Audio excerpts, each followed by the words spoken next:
komento. Ngayon, hingin natin ang komento ng ating mga judge. Unahin natin ang judge na hindi namin alam kung ilang beses nag-wow, Judge Donnie.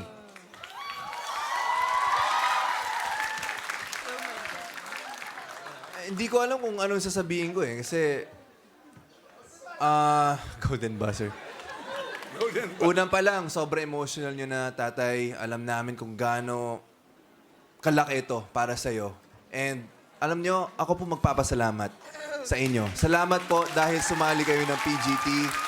Dahil po sa inyo, nakaka-proud maging Pilipino. Saludo po. Mabuhay. Mabuhay po kayo. Salamat po. Thank you so much, Judge Donnie. Pakinggan naman natin ang naluha talaga, si Judge Cal. Tatay Cardo, Hello po.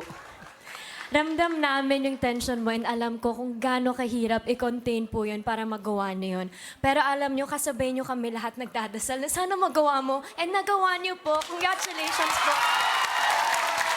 Deserve niyo po lahat ng nakukuha nyo ngayon. And sa lahat na nanonood, Pilipinas, nasa inyo na yan. Alam natin lahat na deserve ni Tatay Cardo ang makarating sa finals. Tulungan natin siya. Baguhin natin ang buhay niya. Tatay, congratulations po. Maraming salamat po sa pagsali niyo dito sa Pilipinas Got Thank you Talent. po, What an ma'am. honor po. Salamat po. Thank you, Cal. Boss FMG. Alam mo, in the last 7 years that we have been showing Filipinas Got Talent, wala pa akong nakitang ganyang kagaling na talent. Ang galing-galing mo. Wala akong masabi. Maraming salamat, Judge FMG. Hindi ko alam, naluha talaga dito ng todo si Miss Eugene.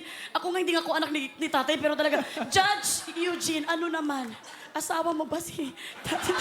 Sobrang iyak natin dalawa. Pamilya pala. Pamilya, kami pala yung mag-anak. Judge Yuge. Totoo naman. Cardong Trumpo, kilala kita. Kilala ko ang mukha mo. Ikaw ang mukha ng Pilipino.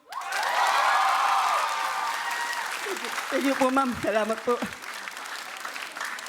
Nagsusumikap, hindi sumusuko, ginagamit ang regalo. Ang talento, hindi gumagawa ng masama. Pinaikot-ikot mo ang turumpo. Handa ka na bang umikot ang buhay mo? Maraming salamat, Judge Eugene. Alright, handa ka na bang umikot ang mundo mo?